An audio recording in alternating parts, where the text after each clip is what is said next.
Operation रोकने की दरख्वास्त पर समाअत का तहरीरी हुक्म जारी कर दिया गया। जमान पार्क में ऑपरेशन रोकने का हुक्म कल तक बरकरार रहेगा। तहरीरी हुक्म में यह कहा गया है। तफसीलात जान लेते हैं बोल न्यूज़ नुमाइंदे अब्दुर्रहमान से। अब्दुर्रहमान, क्या तफसीलात हैं? अब्दुर्रहमान से रब्ता करने की कोशिश कर रहे हैं। जमान पार्क ऑपरेशन रोकने की दरख्वास्त का तहरीरी हुक्म जारी कर दिया गया है। जमान पार्क में ऑपरेशन रोकने का हुक्म कल तक बरकरार रहेगा।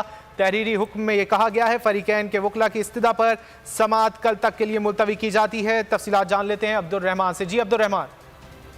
जी बिल्कुल, लाहौर हाईकोर्ट ने जमान पार्क में पुलिस ऑपरेशन कल तक रोकने का तहरीरी हुक्मनामा जारी कर दिया है। लाहौर हाईकोर्ट के जस्टिस तारिक सलीम शेख ने एक सफ़े पर मुश्तमिल तहरीरी फैसला जो है जारी किया है। आज की अदालती कार्रवाई के मौका पर अदालती हुक्म पर IG पंजाब जो है वो अदालत में पेश हुए, जबकि दरख्वास्त गुजार फवाद चौधरी के वकील अजहर सिद्दीक एडवोकेट भी अदालत के रूबरू पेश हुए और उन्होंने अदालत को अपने तहफ़्फ़ुज़ात से आगाह किया। ताहम अदालत ने दोनों फरीकैन को बाहमी तौर पर मिल बैठकर मामला तय करने की हिदायत करते हुए केस की समाअत जो है कल 11 बजे तक के लिए मुलतवी की थी। ताहम अभी जो है अदालत ने अपना तहरीरी हुक्म जारी कर दिया और इस तहरीरी फैसले में कहा गया है कि फरीकैन की दरख्वास्त पर अदालत ने समाअत कल तक के लिए मुलतवी की है।